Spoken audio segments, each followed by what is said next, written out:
The Larimer County Coroner's Office ruled it an accident. Asphyxia from external neck compression, consistent with a mountain lion attack. That ruling is precise, and it is complete, and it describes the mechanism in one sentence without ambiguity. Kristen Marie Kovach, 46, of Fort Collins, was killed on Crozier Mountain Trail near Glen Haven, Colorado, on January 5th. Investigators euthanized 2 mountain lions at the scene. When they examined the male, they found human DNA on all 4 paws. Not a trace, not a sample, all 4. The second animal, a female, had none.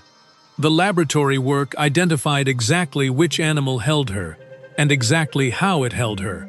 And the file carries this in the flat diction of a forensic report, because that is what it is.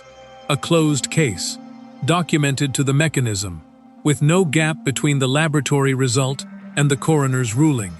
The forensic record is this precise, and it closes what happened on that trail. What it does not close is the question underneath it. This film moves from that file through the pattern behind it.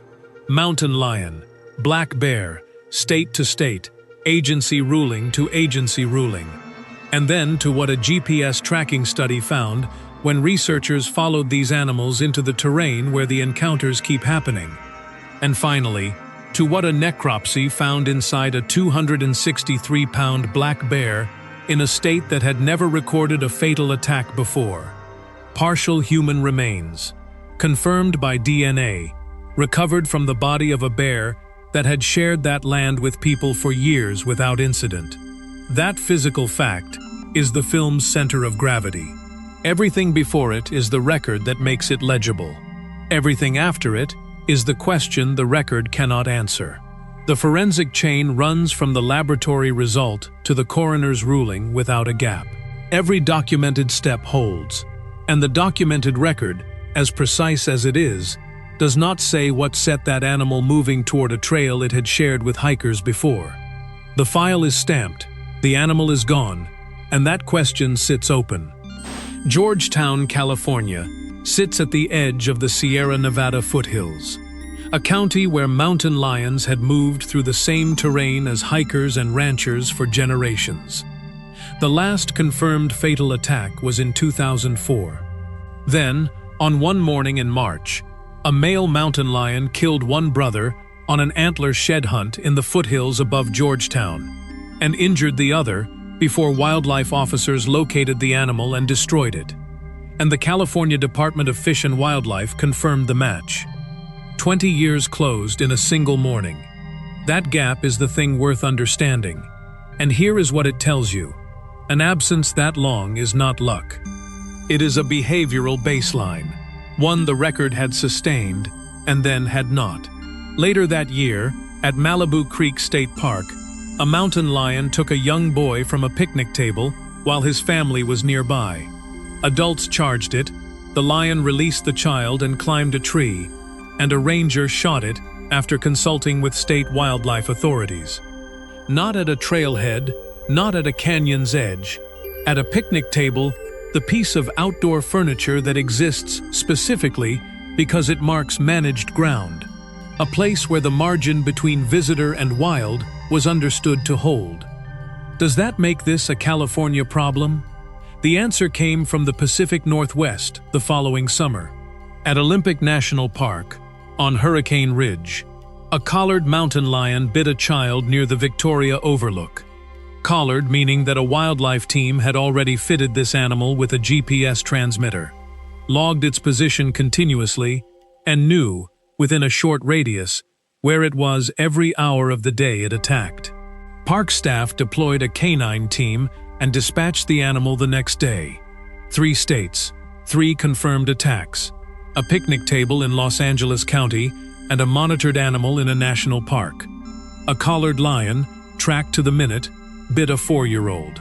The collar did not explain the choice. 6 years of data is where the answer should live, if the answer exists anywhere. A team of researchers in California's Santa Cruz Mountains collected GPS locations from 36 mountain lions over 6 years, from 2018 through 2023. They mapped every confirmed human-lion conflict event reported in that range across those years, 678 of them. And then they put two questions to the data. The first, did conflict happen where individual lions were least tolerant of people? The second, did it happen where people were most concentrated on the land? The finding, published in Current Biology, draws a line worth holding clearly. Conflict locations were better predicted by human recreation intensity than by individual lions' willingness to approach humans. The lions were not selecting people.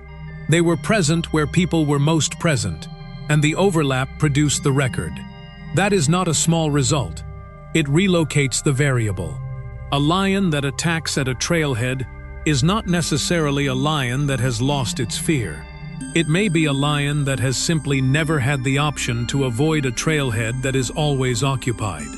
Mountain lions in the study generally avoided trail use at fine spatial scales.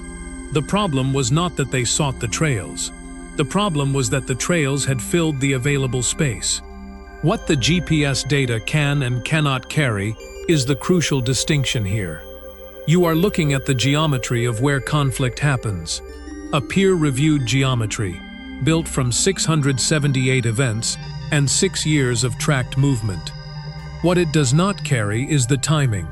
Why this geometry produced fatal and near-fatal events across species and states the study never touched. The Santa Cruz Range is one mountain range, one species, one data set. 4 of the 6 cases in this record sit outside its boundaries entirely. The study names where conflict happens. It does not name why it happened now, or why here, or why these 6. In Pine Haven, Idaho, an adult male grizzly did not arrive at the neighborhood by accident. Idaho Fish and Game documented the animal breaking into vehicles used to store garbage, pushing against the walls of buildings, and appearing on doorbell cameras repeatedly in the weeks before the agency removed it. The doorbell camera is an artifact of the assumption, a device installed because the boundary was supposed to hold at the property line, so anything crossing it was worth recording. The grizzly crossed it repeatedly, on camera, and the footage carries something the incident report cannot. Not a single crossing, not a test, but a repeated return to the same ground, documented each time by the same lens, until the agency came. In Asheville, a female black bear entered a home through an unlocked door, injured the resident found inside, and had to be removed. The North Carolina Wildlife Resources Commission confirmed that the bear had accessed pet food through that door and unsecured trash outside, more than once before the morning it was found inside. The unlocked door is the cost the agency cannot put in the file, not in dollars, but in the distance between what a household assumed and what the animal had already demonstrated, crossing after crossing, before anyone began counting. What does it take to close that distance after the fact? It takes a multi-agency response, a removed animal, an injured resident, and the recognition that the boundary enforced on the way out is not the boundary that existed on the way in. And that gap does not appear in any incident report until the animal has already crossed it and crossed it again. The habituation files are not unusual. They are the documented record of an animal renegotiating a line that one side of the encounter believed was fixed. The grizzly appeared on the doorbell. The bear came through the door. Both agencies confirmed the accounts, removed the animals, closed the files. The door was unlocked. The grizzly was on the doorbell. The agency removed both animals. The boundary they enforced after the fact is the boundary that did not exist before it. The necropsy is the document that matters here. Inside the 263-pound male bear, investigators found partial human remains.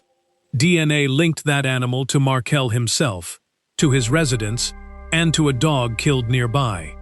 A chain of confirmation running from the animal's stomach to the address where a man had lived for decades, in a house set 100 yards from where his remains were recovered.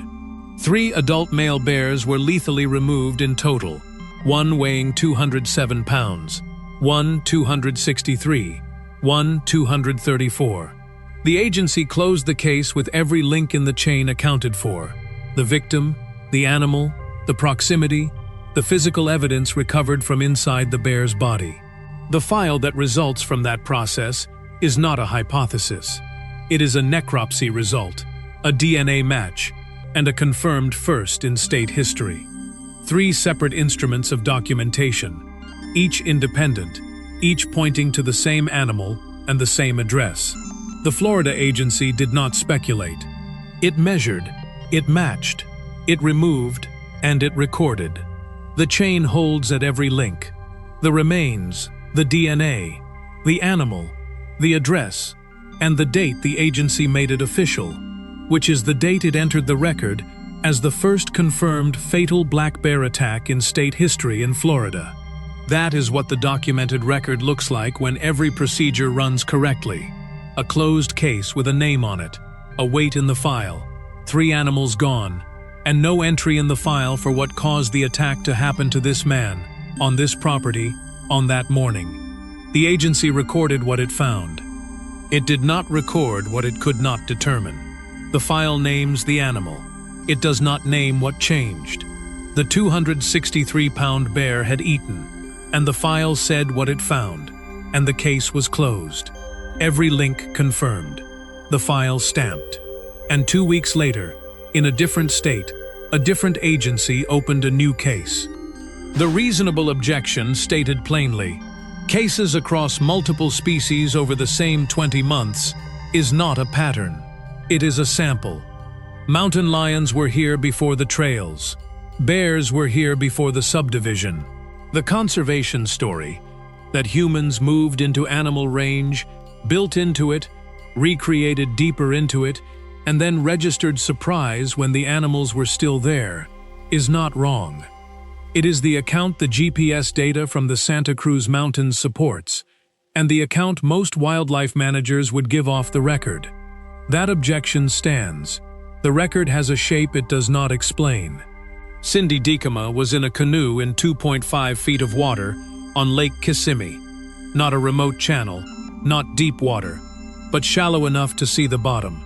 Her canoe passed over the alligator.